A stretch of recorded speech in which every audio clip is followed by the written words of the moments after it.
They didn't knock. They never did. My ex-husband and his mother stormed into my parents' house like they still owned me. I was in the kitchen trying to get a handle on dinner while my teenage daughter Emma studied in the dining room. The sudden intrusion made my blood boil. "What are you both doing here?" I demanded, putting down a bowl and stepping into the hallway. Mike smirked, his eyes cold. He hadn't changed. "We have unfinished business, Lisa. It's about the past. About money." I could see Emma peeking out from behind the doorframe, concern etched on her face. She knew enough to stay hidden but close. Carol, Mike's mother, crossed her arms. "This is about what's rightfully ours, Lisa." "Rightfully yours?" I shot back. "You have no right to barge in here." Mike stepped closer, his voice low. "You owe us, Lisa. Owe you." "For what?" I spat. The nerve of them. Emma stepped forward, her voice trembling. "Mom, do you need me to call Grandpa?" "No, sweetie," I replied, trying to keep my voice steady. Turning back to Mike, I added, "You need to leave. Now. We have nothing to discuss." Carol's eyes narrowed. "You think you can just walk away from everything without consequences? Think again," I scoffed. "The only consequences are the ones you've brought on yourselves." Mike took another step forward, close enough that I could smell his cologne. "If you won't talk to us willingly, we can take this to court. You can't hide forever, Lisa." I clenched my fists, my nails digging into my palms. "You're not welcome here. Get out before I call the police." Carol sneered. "You're making a mistake, dear." Mike looked at Emma. "This affects you too, Emma. Think about your future." Emma stepped beside me, taking my hand. "My future doesn't include you," she said, her voice stronger than I felt at that moment. Mike's face hardened. "Fine, we'll be back. You can't run from this forever, Lisa." I watched them leave, slamming the door behind them.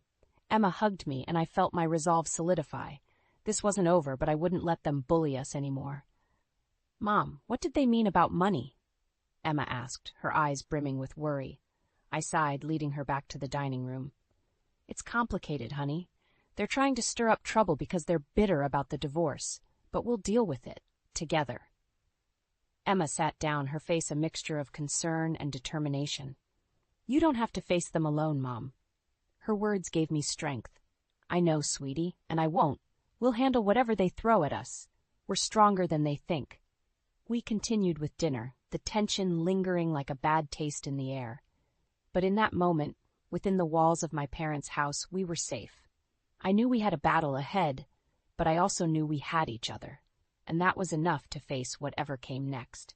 The intrusion had stirred up a storm of emotions, and as I cleared the table, I couldn't shake the feeling that this was only the beginning. Mike and Carol were out for blood, and I had to be ready for whatever they planned next. But they underestimated the strength that comes from protecting your own. They underestimated me. The house was quiet after the door slammed shut, but a storm brewed inside me. I watched Emma pick at her food, her thoughts clearly elsewhere. "Emma, are you okay?" I asked, settling down across from her. She looked up, gnawing at her lip. "I need to tell you something, Mom. Something about Dad." My stomach tightened. "What's going on, honey?" Emma hesitated for a moment, then took a deep breath. "Before you and Dad divorced, I saw him with another woman." The words hung in the air like a dark cloud. My pulse quickened. "What do you mean? When did this happen?" Her eyes welled up with tears. "A few months before everything happened. I saw them together at a cafe. They were holding hands." The room felt like it was closing in on me. "Why didn't you tell me sooner?" "I was scared, Mom. I didn't want to make things worse. I hoped it was just nothing," she whispered, biting her lip. I reached across the table, squeezing her trembling hand. "It's not your fault, Emma. None of this is. Thank you for telling me now." She nodded, relief washing over her face. "What are we going to do, Mom?" "We're going to find the truth and make sure they face the consequences," I said, my voice firmer than I felt. The next few days were tense. I couldn't shake the image of Mike with another woman. I needed answers. One evening, as I sat on the couch with a cup of tea, I called my friend Mandy. She was a part-time investigator, and I trusted her. "Mandy, I need your help," I said as she picked up. "What's going on, Lisa?" Her concerned voice was a small comfort. "Mike was cheating on me before the divorce. I need proof, and if he's hiding anything else, I need to know." There was a pause before she responded. "I'll look into it. But be careful, Lisa. These things can get ugly." I know, but I need to do this for Emma, I replied, glancing at my daughter, who was engrossed in her homework. Emma and I had more conversations over the following week. She remembered small details about the woman she'd seen with Mike, an old friend of mine, Rachel. The betrayal stung deeper, knowing someone I once trusted was involved. One afternoon, I confronted Emma in the living room. Emma, what else do you remember about that woman with your dad? Emma looked up from her book, her eyebrows knit together. She had dark hair, kind of curly. I think it was Rachel. My heart sank. Rachel? Are you sure? Emma nodded slowly. I saw them together more than once, Mom. I'm sorry. Don't be sorry, sweetie. You've helped more than you know. I struggled to keep my voice steady. Emma sighed. I wish things were different. We can't change the past, but we can shape our future, I said, wrapping an arm around her. We'll get through this. Mandy soon had news. She'd gathered enough evidence, emails, photos, even financial records, that proved Mike's affair with Rachel. The betrayal was now concrete. As I sifted through the damning evidence, my resolve hardened. This wasn't just about the affair. It was about the lies and the deceit that ripped through our lives. Mike had to face the consequences, and I would make sure he did. Emma and I were in this together, and that gave me strength. The storm was far from over, but now I had a direction, a purpose. We would expose the truth, and Mike would finally see the fallout from his actions. Over the next few days, I took Mandy's gathered evidence and pieced together the timeline of Mike's affair. The betrayal hurt, but knowing the truth fueled my determination. I needed more. So I called up an old friend who worked at a small-town investigative firm. Lisa, it's been a while, said Jerry as we sat in his cluttered office. Photos filled the walls, trophies of solved cases. He offered me a smile, though his eyes were serious. What can I do for you? I need your help, I replied, handing him the folder Mandy had compiled. My ex-husband, Mike. I need every detail you can find on him, and this woman, Rachel. Jerry flipped through the pages, his brows furrowed. You sure about this? Digging up more might be rough. I'm sure. My voice didn't waver, despite the churning in my gut. I need to know everything. I'll get on it, he said. Give me a few days. As I left his office, a sense of both dread and anticipation hung over me. I busied myself at work, trying to remain focused, but my thoughts always drifted back to the revelations. Days later, Jerry called me. We met at a quiet diner, away from prying eyes. He slid a second folder across the table. You might want to sit down for this. Inside were more than just photos and emails. There were financial statements. Mike had been siphoning money from our joint savings for years, funneling it to secret accounts that funded his double life with Rachel. My finger trembled as I sifted through the evidence. He's been meticulous, Jerry said, sipping his coffee, but not enough to cover his tracks completely. I can't believe this, I murmured. Not just the affair, but the money, our savings. Jerry nodded. He's vile. Betraying your trust like this, what do you plan to do? I closed the folder, a fierce determination rising within me. He thinks he can get away with this, but he's about to learn otherwise. Back home, I spread the new evidence across the dining table. Emma joined me, her eyes wide with curiosity and concern. Mom, what did you find out? Turns out your dad was doing more than just cheating, I said, showing her the papers. He was stealing from us, too. Emma looked through the documents, her face a mix of anger and sadness. How could he do this to us? I don't know, honey, I replied, hugging her, but I promise he'll pay for it. Later that night, I called Mandy. I've got more now, enough to confront him, she sighed. Lisa, just be careful. This kind of confrontation can get messy. I know, but I can't let him get away with this. The next day, I arranged a meeting with a family lawyer recommended by Jerry. We discussed the financial evidence, and he assured me we had a solid case. He'll have no choice but to face the consequences, the lawyer said, his voice firm. You've got him cornered.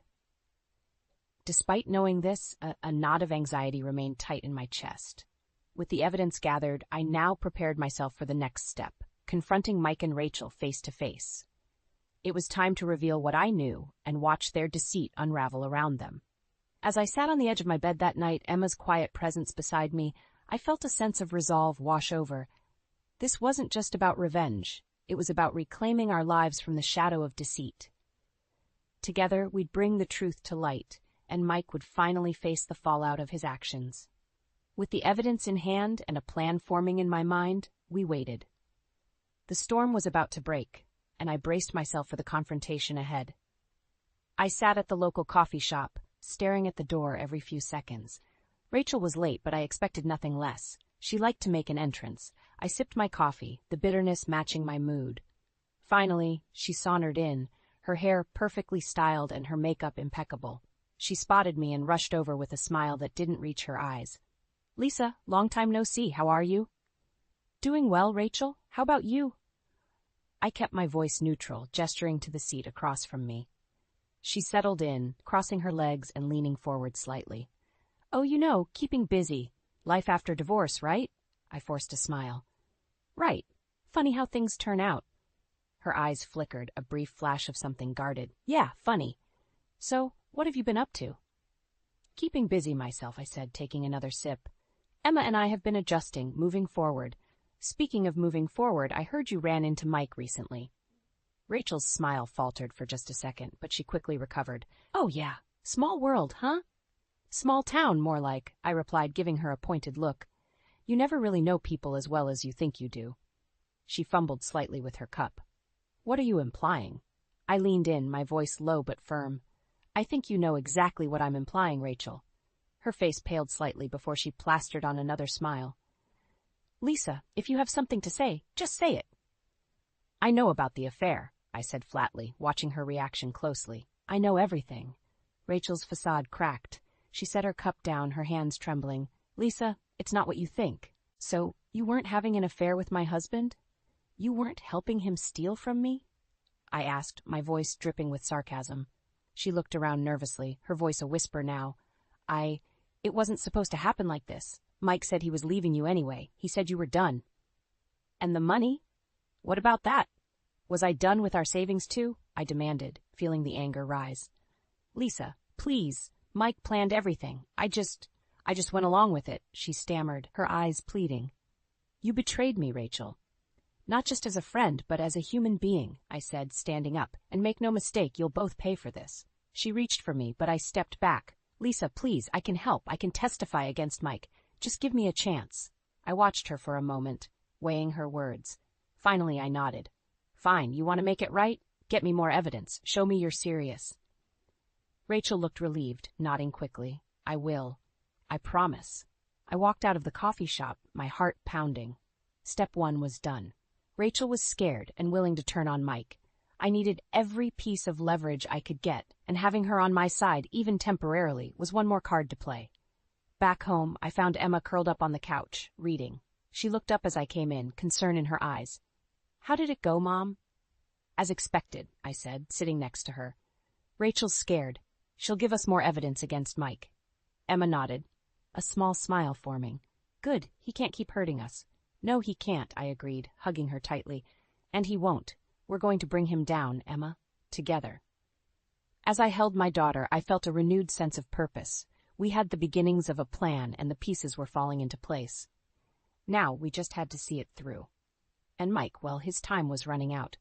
A week later, Rachel called me, her voice frantic. "Lisa, I've got more. Meet me at the park near the old oak tree." I agreed and hurried there, the autumn air chilling my resolve into something harder.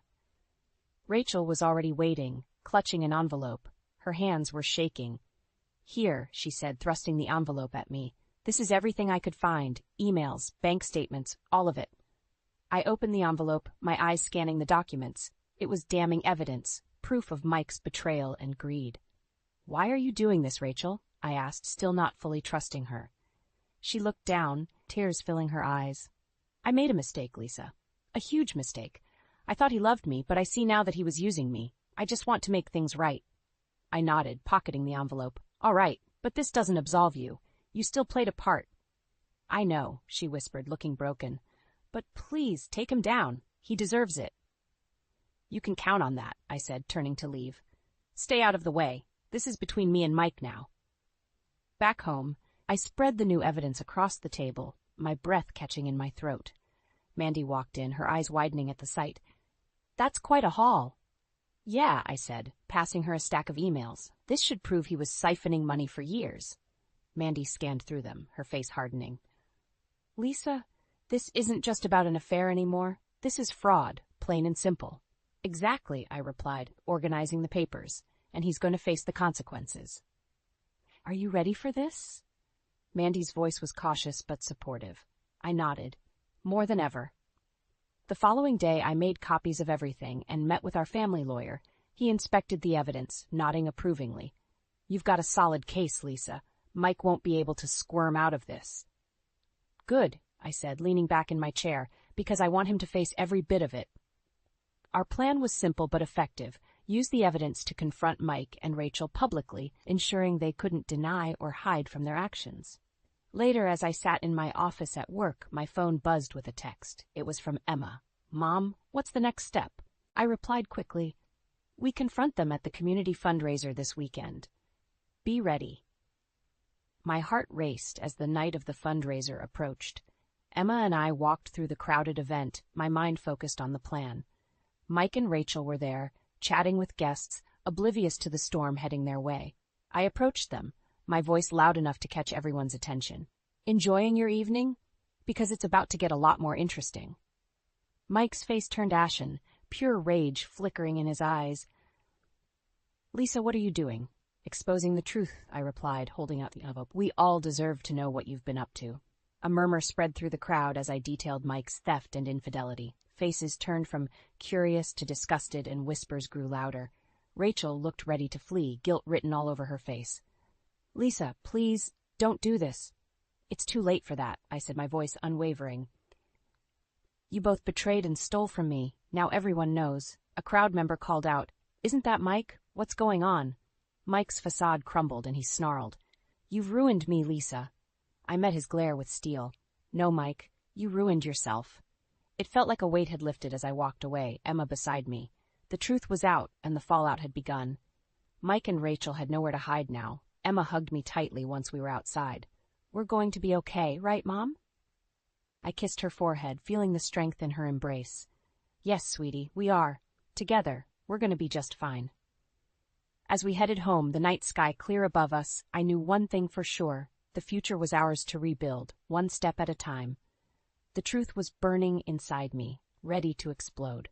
It was time to face them. I stood in the thick of the crowd at the community fundraiser, feeling the weight of the confrontation ahead.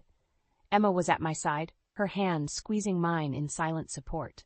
I caught sight of Mike, flanked by a few colleagues, his charm on full display.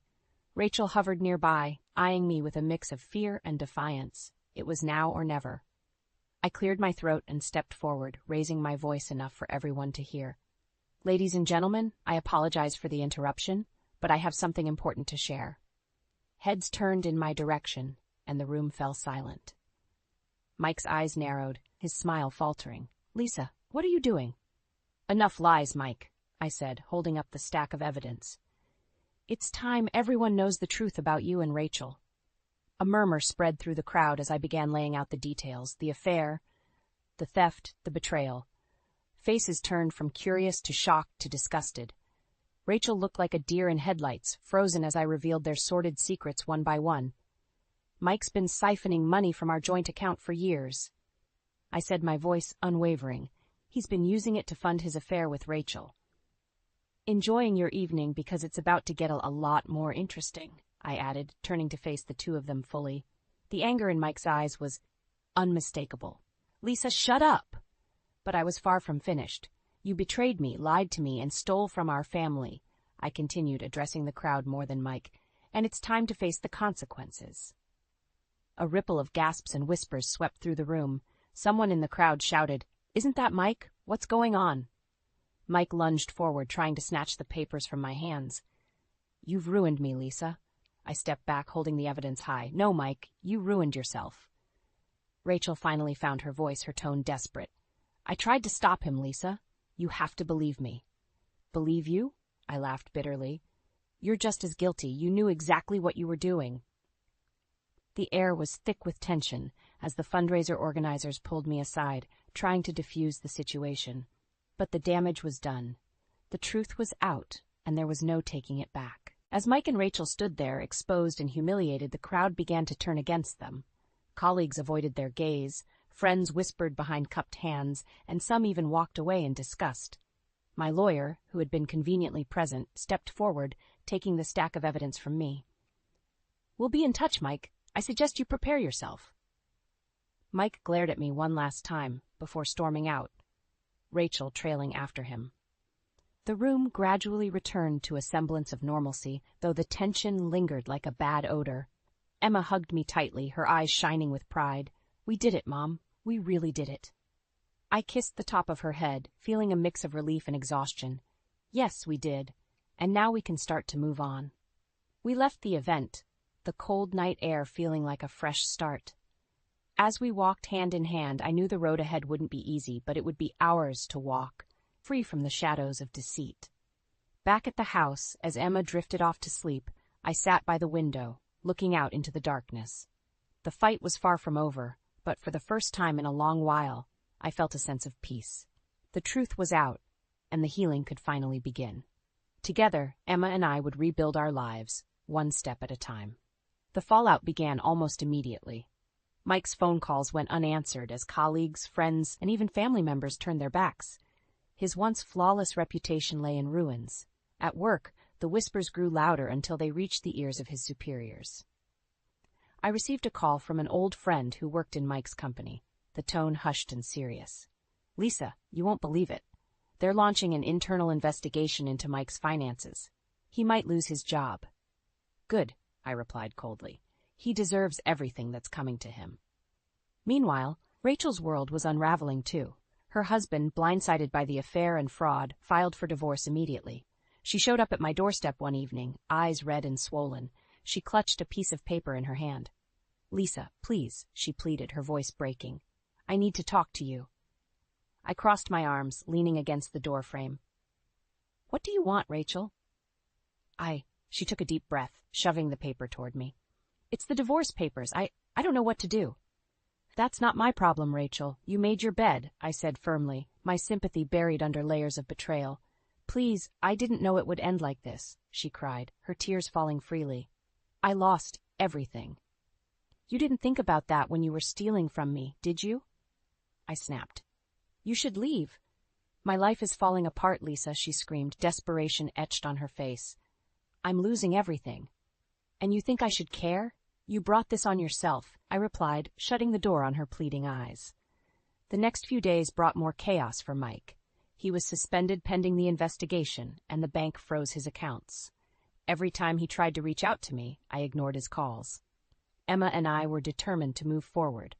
"Mom, you look tired. Are you okay?" Emma asked one evening as we sat on the couch, the TV playing softly in the background. "I'm fine, sweetie," I said, squeezing her hand. "Just thinking about how everything is changing." Emma's face grew serious. "Do we have to see Dad again?" I shook my head. "Not if we don't want to. We have the power to decide what's best for us." She nodded, her expression softer. "Good. I don't want to see him." "I understand," I replied, pulling her into a hug. "We're going to be all right, Emma."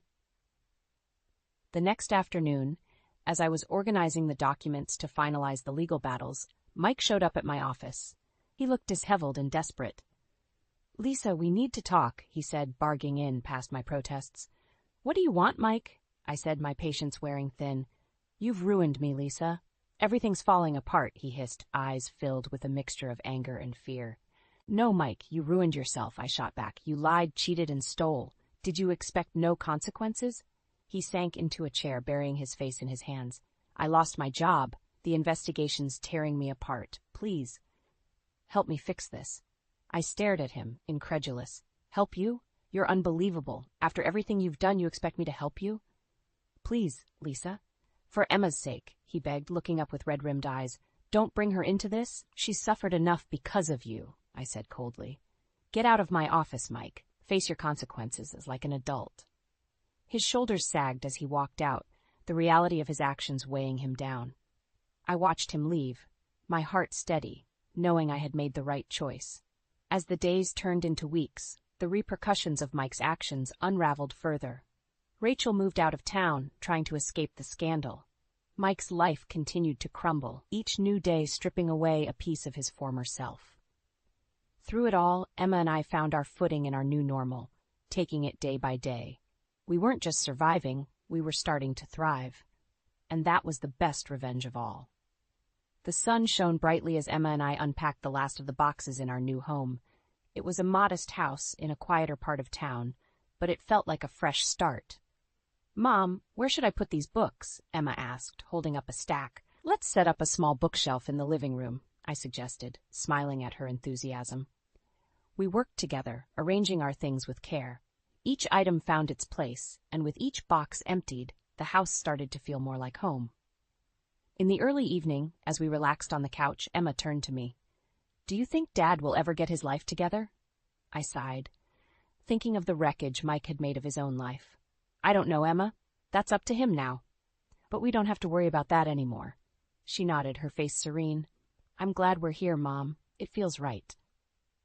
"Me too, sweetie," I said, hugging her close. "We're starting a new chapter." To celebrate our new beginning, we decided to have a small dinner party. I invited Mandy and a few close friends. They came with warm smiles and housewarming gifts, their presence filling the house with laughter and joy. Mandy pulled me aside later in the evening, her eyes twinkling. "You've come a long way, Lisa. I'm proud of you." "Thanks, Mandy," I said, feeling a sense of peace wash over me. "I couldn't have done it without you." As the night wound down and our guests left, Emma and I sat on the porch, gazing at the stars. She leaned her head on my shoulder. "We're going to be okay, right, Mom?" "Yes, we are, sweetie," together I assured her, kissing her forehead. The days turned into weeks, and we settled into our new routine. Emma thrived in her new school, with Swaf making friends and engaging in activities she enjoyed. I found solace in my work and the rhythm of our new life. One afternoon, I received a letter from Mike. He had lost everything, his job, his home, and most of his friends. But the tone of the letter was different.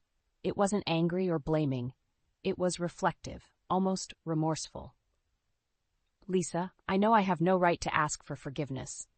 I just wanted you to know that I realize the depth of my mistakes. I'm sorry for the pain I caused you and Emma. I hope you both find the happiness you deserve."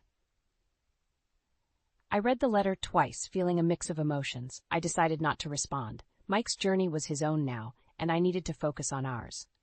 "Morn, everything okay?" Emma asked, noticing my thoughtful expression. "Yeah," I said, smiling, "just thinking about how far we've come." "Me too," she said, her eyes bright. "I can't wait to see what's next." Life continued, filled with small, meaningful moments that stitched our days together. Emma and I grew stronger, not just as individuals, but as a family unit. We learned to cherish the quiet joy of everyday life, free from the shadow of deceit and betrayal. One Saturday morning, Emma and I decided to plant a garden in the backyard. As we dug into the soil, planting seeds for the future, we laughed and talked about our dreams. "One day this garden will be full of flowers," Emma said, her eyes shining with hope. "Yes, it will," I agreed, feeling the richness of the soil in my hands, just like our lives. As the sun set, casting a golden hue over our new home, I felt a deep sense of contentment. The journey had been hard, filled with pain and betrayal, but we had come out stronger. The future stretched before us, a path we would walk together step by step, one day at a time. And for the first time in a long while, I knew we would be all right.